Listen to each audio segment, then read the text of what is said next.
Oh, praise the- good morning, our wonderful people. We are happy to be here today, and God has allowed us to see another day. So, welcome to the program. And let me put on my glasses. How am I going to see? Today is July, July 1st of 2023. We are excited to be here. Our topic is very exciting today. Is conquest through deception. You saw our promo going out this week. We are always, the Holy Spirit is doing what it's supposed to do. Our ancestors are they are in sync, sending us informations on what we need to do, and hoping that you guys are also getting this information and sharing with one another. So in the interest of time, I am going to hurry up. My name is Monachim Saga, and I'm here in Houston, Texas. Thank you so much, my sister. My name is Dr. Ipi Simon Okube. I live in Lexington, Kentucky. Thank you so much for coming to, watch us today again for us to discuss. Please help us to share, like, subscribe. We want to be playing a video while we are sharing so that we keep ourselves engaged while that is going on. But the real show will start after we're done sharing. Please invite everyone because the information we're giving out is very important. There's also a video we posted on our wall, how hypnosis works. What is holding your people down? How come your people are not alert to what is going on? And you see, you understand when you understand, so you know how to, handle this. Please, let's continue to share. Thank you.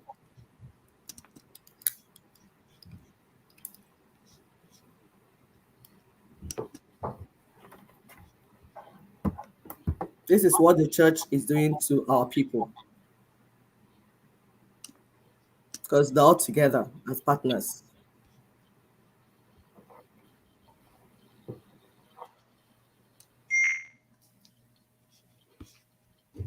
What's going on?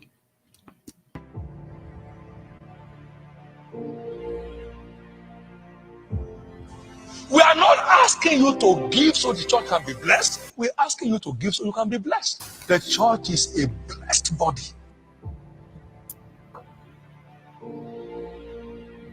I want to see people driving a Lamborghini.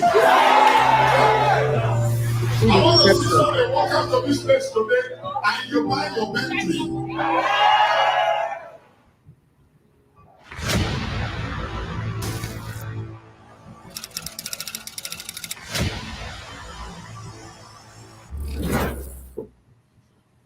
I've always wondered what the most profitable business in Africa is. I know your answer might be, say, oil, or mining, or politics. Our politicians are big businessmen with a sprinkle of government power. However right you may think you are, that isn't the case. You see, oil requires capital for land and machinery, and so does mining, not to mention taxes. However, there is a business that is relatively easier to start and runs on basically free labor, or should I say volunteers, and isn't taxed a single dime. This is none other than a religious institution, specifically a church. But how does it all work? How do they make money? Well, to answer that question, we have to take it from the horse's mouth itself. If you posed a question like, why does the excessive luxury of a few exist alongside the poverty of millions in a continent rich in resources? Pastor Chris Oyakirmi, the head of Christ Embassy, a mega church in Nigeria, may respond by saying that poverty is a disease that affects individuals who lack faith. Poverty is a demonic force that can only be wrestled into submission via spiritual battle. That alone is the premise for the most profitable business strategy on the continent. Now, we've established the premise of the business strategy, but how do they go about validating their point? Now, giving does not automatically result into prosperity. You have to be spiritual for your giving to command the tongues. You have to be spiritual.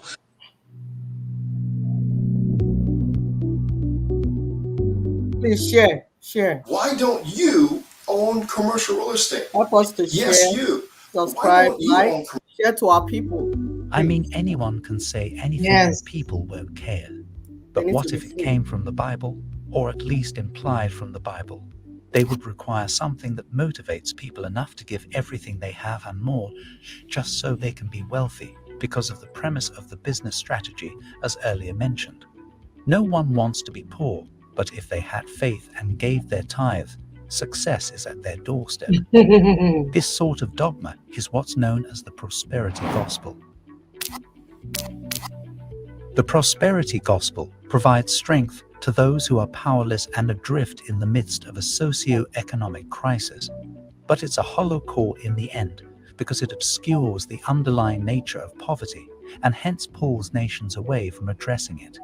Instead of opposing politicians' ineffective or self-serving economic policies, prosperity preachers condemn their congregations for lacking the faith to rid themselves of poverty. Rather than criticizing multinational corporations' monopolies over resources, sermons encourage people to seek individual financial uplift through offerings, despite the fact that the greatest victories against poverty have been achieved through collective political action and economic restructuring. The prosperity gospel raises the notion that people with limitless willpower can rise from poverty, the religious equivalent of telling the impoverished to pull themselves up by their bootstraps.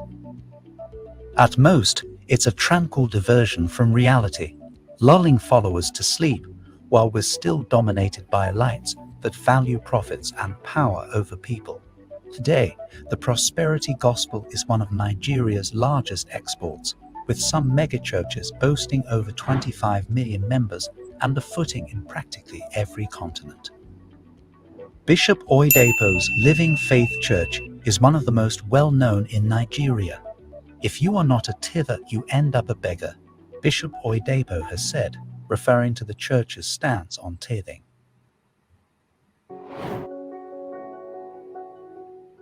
The main church, Tabernacle of Faith, nearly fills its 50,000-seat capacity every week. We can reasonably infer that half of the congregation tithes at least 10% of their monthly income, because Fight. tithing is a basic belief of the church. Because many megachurches have a large and wealthy internet following, and at least 900 million naira in at minimum in tithes each year, assuming each paid the federal minimum wage of 30,000 naira, that will equate to a weekly collection of 75 million naira from the auditorium crowd. All right, we're going to post this video in its entirety. We just wanted to give you guys a highlight, because for so many years now we'll be shouting, telling you guys that these churches are just business partners in our subjugation. And when there's nothing else that they're there to do than to ensure that to misdirect you. Why your oppressors are they oppressing you, they will tell you what's oppressing you is on the other side. Like when I this side, that's where the oppression is coming from. So we have already known, and we want to thank this video for sort of explaining it, because you guys like to believe it when you hear it in that British accent. It's okay. We just want you guys to get it. So we'll post this video in its entirety, and we'll continue to play this video on a daily basis, just to remind you guys that you guys, again, you live in an estate where anything goes. Whatever they are doing to us is multifactorial. They are doing it with church on one side, they are doing it with poverty on the other side, they're doing it with discord in the family from the other side, they're doing it with all kinds of stuff. So until we figure this out, if you recall, this narrator was saying that in order for you to make an effective change, that you have to focus on the policy and the governmental policies and those kind of things. But no, they're telling you now, come for fasting and praying and misdirecting you. And Yes. you are giving them your money that you can actually put together in a community and do something tangible for yourself. Now you're directing it to the church. So it just again validate that they're just business partners running you down while they're growing their wealth.